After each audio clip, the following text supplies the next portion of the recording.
শুরুতে জানিয়ে দেব ইসরায়েলে দফায় দফায় ক্ষেপণাস্ত্র হামলা চালাচ্ছে ইরান। তারপর জানিয়ে দেব ইরান যুক্তরাষ্ট্রকে প্রথমে হামলার গোয়েন্দা তথ্য ছিল না, কংগ্রেসে ট্রাম্প প্রশাসন।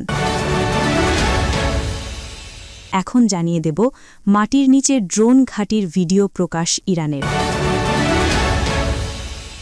এবং সর্বশেষ জানিয়ে দেব ইরানে ক্ষমতায় বসাতে ট্রাম্পের পছন্দের তালিকায় ৩ নাম। দর্শক, এতক্ষণ শুনছিলেন সংবাদ শিরোনাম, এখন শুনবেন বিস্তারিত জানার আগে আপনি যদি আমাদের চ্যানেলে নতুন এসে থাকেন, সাবস্ক্রাইব করুন, আর আপনি কোথা থেকে ভিডিওটা দেখছেন তা কমেন্ট করুন।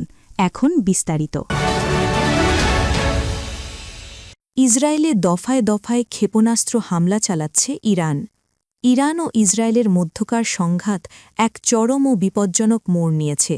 ইসরায়েলি সামরিক বাহিনীর বরাত দিয়ে আল জাজিরা জানিয়েছে, ইরান থেকে নতুন করে ঝাঁকে ঝাঁকে মিসাইল ইসরায়েলের দিকে ধাবিত হচ্ছে এবং দেশটির আকাশ প্রতিরক্ষা ব্যবস্থা সেগুলো প্রতিহত করতে কাজ করছে। ইসরায়েলি কর্তৃপক্ষ নাগরিকদের সতর্ক সংকেত পাওয়ামাত্র নিরাপদ আশ্রয়ে যাওয়ার এবং পরবর্তী নির্দেশ না দেওয়া পর্যন্ত সেখানে অবস্থান করার নির্দেশ দিয়েছে। এই নতুন দফার হামলা মধ্যপ্রাচ্যের আকাশসীমাকে এক রণক্ষেত্রে পরিণত করেছে, যার ফলে কাতার এয়ারওয়েজ সহ বেশ কিছু আন্তর্জাতিক বিমান সংস্থা তাদের ফ্লাইট চলাচল অনির্দিষ্টকালের জন্য স্থগিত ঘোষণা করেছে। সংঘাতের আঁচ লেগেছে উপসাগরীয় দেশগুলোতেও। কুয়েতের আল জাহরা শহরে একটি মার্কিন F-15 ফাইটার জেট বিধ্বস্ত হওয়ার ভিডিও সামাজিক যোগাযোগ মাধ্যমে ছড়িয়ে পড়েছে, যা পরে আল জাজিরা যাচাই করেছে। দুর্ঘটনার পর ওই এলাকা থেকে ঘন কালো ধোঁয়া উঠতে দেখা গেছে। কুয়েতের মিনা আল আহমাদি শোধনাগারে ধ্বংসাবশেষ পড়ে 2 শ্রমিক আহত হয়েছেন এবং কুয়েত সিটিতে অবস্থিত মার্কিন দূতাবাস তাদের নাগরিকদের সর্বোচ্চ সতর্কতায় থাকার নির্দেশ দিয়েছে। এছাড়াও বাহরাইনে বিমান হামলার সাইরেন বাজানো হয়েছে এবং কাতার ও সংযুক্ত আরব আমিরাতের রাজধানীতেও বিকট বিস্ফোরণের শব্দ শোনা গেছে বলে খবর পাওয়া গেছে। ইরাকের কুর্দিস্তান অঞ্চলের রাজধানী এরবিলেও শক্তিশালী বিস্ফোরণ ঘটেছে এবং সেখানকার আন্তর্জাতিক বিমানবন্দর লক্ষ্য করে আসা মিসাইল ও ড্রোন ভূপাতিত করেছে ইরাকি প্রতিরক্ষা বাহিনী। অন্যদিকে লেবাননে ইসরায়েলি বিমান হামলায় নিহতের সংখ্যা বেড়ে অন্তত ৩১ জনে দাঁড়িয়েছে এবং ১৪৯ জন আহত হয়েছেন। ইসরায়েলি সেনাবাহিনী হিজবুল্লার বিরুদ্ধে আক্রমণাত্মক অভিযান শুরুর ঘোষণা দিয়েছে এবং বৈরুতের দক্ষিণ শহরতলি সহ লেবাননের দক্ষিণাঞ্চলের ৫০টিরও বেশি গ্রামের বাসিন্দাদের ঘরবাড়ি ছাড়ার নির্দেশ দিয়েছে। সাইপ্রাসে অবস্থিত যুক্তরাজ্যের রয়্যাল এয়ারফোর্সের আক্রোটিরি ঘাঁটিতেও একটি শাহেদ ড্রোন আঘাত হেনেছে, তবে এতে সামান্য ক্ষয়ক্ষতি হয়েছে বলে জানিয়েছেন সাইপ্রাসের প্রেসিডেন্ট নিকোস খ্রিস্টোডৌলাইডেস। তিনি স্পষ্ট করেছেন যে সাইপ্রাস কোনো মারক সামরিক অভিযানের অংশ নয়। ইরানেও হামলার তীব্রতা বেড়েছে। দেশটির সানান্দাজ শহরে মার্কিন ও ইসরায়েলি মিসাইল হামলায় অন্তত 2 জন নিহত হয়েছেন এবং তেহরানের একটি আবাসিক এলাকায় বিস্ফোরণে ২০ জনের মৃত্যুর খবর পাওয়া গেছে। সবচেয়ে মর্মান্তিক ঘটনাটি ঘটেছে মিনাবে, যেখানে একটি প্রাথমিক বালিকা বিদ্যালয় লক্ষ্য করে হামলায় ১৬০ জনেরও বেশি শিক্ষার্থী প্রাণ হারিয়েছে বলে জানা গেছে। এই ভয়াবহ মানবিক বিপর্যয় ও সামরিক উত্তেজনার মাঝেও ইরান সাফ জানিয়ে দিয়েছে যে তারা যুক্তরাষ্ট্রের সঙ্গে কোনো আলোচনায় বসবে না। ইরানের সুপ্রিম ন্যাশনাল সিকিউরিটি কাউন্সিলের সচিব আলী লারিজানি বলেন, ইরান এখন কেবল আত্মরক্ষা করছে এবং তারা এই যুদ্ধের সূচনা করেনি। ওয়াশিংটন ভিত্তিক বিশ্লেষক ত্রিতা পার্সি জানিয়েছেন, ইরানের নেতৃত্ব বর্তমানে খামেনির উত্তরাধিকার নির্ণয়ে অস্থিরতা না দেখিয়ে স্থিতিশীলতা বজায় রাখার চেষ্টা করছে, কিন্তু মাঠ পর্যায়ে পরিস্থিতি ক্রমাগত জটিল হচ্ছে। ইসরায়েল লেবানন ও ইরানে হামলা জোরদার করছে এবং পাল্টা জবাবে ইরান মধ্যপ্রাচ্য জুড়ে মার্কিন ও ইসরায়েলি লক্ষ্যবস্তুতে আঘাত হানছে। ইরান যুক্তরাষ্ট্রকে প্রথমে হামলার গোয়েন্দা তথ্য ছিল না, কংগ্রেসের ট্রাম্প প্রশাসন জানিয়েছে। যুক্তরাষ্ট্র ও ইসরায়েলের বিশাল সামরিক হামলার একদিন পর ট্রাম্প প্রশাসন কংগ্রেসকে জানিয়েছে, ইরান আগে থেকে মার্কিন বাহিনীর ওপর হামলা চালানোর কোনো গোয়েন্দা তথ্য ছিল না।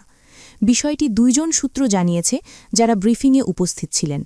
শনিবারের 28 ফেব্রুয়ারির হামলায় ইরানের সর্বোচ্চ নেতা আয়াতুল্লাহ আলী খামেনি নিহত হন, ইরানের একাধিক যুদ্ধজাহাজ ডুবিয়ে দেওয়া হয় এবং 1000-এর বেশি লক্ষ্যবস্তুতে বিমান ও ক্ষেপণাস্ত্র হামলা চালানো হয়।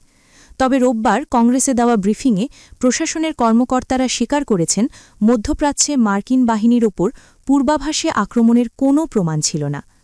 এর আগে কর্মকর্তারা সাংবাদিকদের জানিয়েছিলেন, প্রেসিডেন্ট ট্রাম্প আক্রমণের সিদ্ধান্ত এককভাবে নিয়েছিলেন, এই শঙ্কায় ইরান সম্ভবত আগাম হামলা চালাতে পারে। এক কর্মকর্তা বলেন, ট্রাম্প শুধু বসে থাকতে পারতেন না এবং মার্কিন বাহিনীকে আক্রমণের শিকার হতে দেবেন না। পেন্টাগনের কর্মকর্তারা সিনেট ও হাউজের জাতীয় নিরাপত্তা কমিটির ডেমোক্র্যাট ও রিপাবলিকান স্টাফদের 1.5 ঘণ্টার বেশি ব্রিফিং দিয়েছেন। তারা হুঁশিয়ারি দিয়েছেন, ইরানের ব্যালিস্টিক ক্ষেপণাস্ত্র ও মধ্যপ্রাচ্যের মিত্র গোষ্ঠীগুলো যুক্তরাষ্ট্রের স্বার্থের জন্য তাৎক্ষণিক হুমকি তৈরি করছে, তবে তাৎক্ষণিক হামলার কোনো তথ্য তাদের হাতে ছিল না।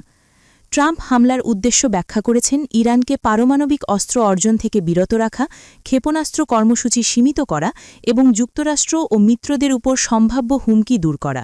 এছাড়া তিনি ইরানের জনগণকে সরকার বিরোধী আন্দোলনে নামারও আহ্বান জানিয়েছেন। ডেমোক্র্যাটরা এই যুদ্ধকে ইচ্ছাকৃত যুদ্ধ আখ্যা দিয়ে প্রশাসনের সমালোচনা করেছেন। তারা প্রশ্ন তুলেছেন, কেন শান্তি আলোচনার সম্ভাবনা থাকা সত্ত্বেও যুদ্ধ বেছে নেওয়া হলো। ট্রাম্প দাবি করেছেন, ইরান শীঘ্রই যুক্তরাষ্ট্রকে আঘাত করার সক্ষমতা অর্জন করতে চলেছে, কিন্তু গোয়েন্দা সূত্রগুলো এই দাবি সমর্থন করে না, বরং তা অতিরঞ্জিত বলেই মনে করা হচ্ছে। এদিকে মার্কিন সেনাবাহিনী প্রথমবারের মতো হতাহতের তথ্য প্রকাশ করেছে।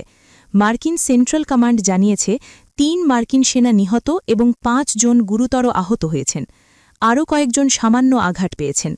হামলার মধ্যে B-2 স্টিলথ বোমারু বিমান ব্যবহার করে ইরানের ভূগর্ভস্থ ক্ষেপণাস্ত্র স্থাপনায় 2000 পাউন্ডের বোমা নিক্ষেপ করা হয়েছে।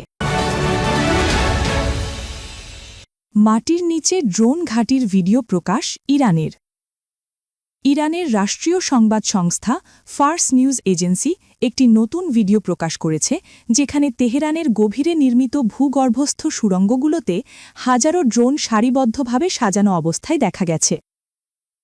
ভিডিওতে ড্রোনগুলো রকেট লঞ্চারগুলোর ওপর স্থাপিত এবং সুড়ঙ্গের দেয়ালে ইরানের পতাকা ও প্রয়াত সর্বোচ্চ নেতা আয়াতুল্লাহ আলী খামেনির ছবি দেখা গেছে, যা তাদের সামরিক সক্ষমতা প্রদর্শনের উদ্দেশ্য বলে মনে করা হচ্ছে। তবে CNN তাদের প্রতিবেদনে এই ভিডিওটিকে প্রোপাগান্ডা হিসাবে আখ্যায়িত করেছে। সূত্রে কোনো নির্দিষ্ট বিস্তারিত তথ্য, যেমন ভিডিওর সময়, অবস্থান বা ড্রোনের ধরন পাওয়া যায়নি, তবে এটি সাম্প্রতিক উত্তেজনার মধ্যেই প্রকাশ করা হয়েছে বলে ধারণা করা হচ্ছে। ইরানে ক্ষমতায় বসাতে ট্রাম্পের পছন্দের তালিকায় 3 নাম। ইরান জুড়ে শনিবার 28 ফেব্রুয়ারি থেকে আকস্মিক হামলা শুরু করে ইসরায়েল ও যুক্তরাষ্ট্র। দেশ দুইটির যৌথ হামলায় ইতোমধ্যে ইরানের সর্বোচ্চ নেতা আয়াতুল্লাহ আলী খামেনি সহ বহু শীর্ষ কর্মকর্তা ও কমান্ডার নিহত হয়েছেন। এমন প্রেক্ষাপটে ইরানের নেতৃত্বে কার্যত শূন্যতা দেখা দিয়েছে। এই পরিস্থিতিতে মার্কিন প্রেসিডেন্ট ডোনাল্ড ট্রাম্প জানিয়েছেন যে ইরানকে নেতৃত্ব দেওয়ার জন্য তার কাছে একটি সংক্ষিপ্ত তালিকা আছে। তিনি জানিয়েছেন, তার খুব ভালো পছন্দের এই তালিকায় 3টি নাম রয়েছে। রোববার 1 মার্চ ট্রাম্প এসব মন্তব্য করেছেন। নিউ ইয়র্ক টাইমসকে ট্রাম্প বলেন, কে ইরানের নেতৃত্ব দিতে পারেন সেই ব্যাপারে আমার কাছে 3টা খুব ভালো পছন্দের নাম আছে। তবে এখনই ট্রাম্প এসব নাম প্রকাশ করেননি। মার্কিন প্রেসিডেন্ট এ নিয়ে বলেছেন, এখনই আমি এসব নাম প্রকাশ করব না, আগে কাজটা শেষ হোক। এদিকে সর্বশেষ ট্রাম্প জানিয়েছেন, সব লক্ষ্য পূরণ না হওয়া পর্যন্ত ইরানে হামলা অব্যাহত থাকবে। তিনি নিশ্চিত করেছেন যে ইরানে এই অভিযান আরও 5 সপ্তাহব্যাপী চলতে পারে। এর আগে ট্রাম্প এটিও বলেছিলেন, ইরানে এই হামলার উদ্দেশ্য দেশটির সরকার পরিবর্তন। এছাড়া ইসরায়েলি প্রধানমন্ত্রী বেনিয়ামিন নেতানিয়াহুও জোর দিয়ে বলেছেন, ইরানের সরকার পরিবর্তন না হওয়া পর্যন্ত হামলা চলবে।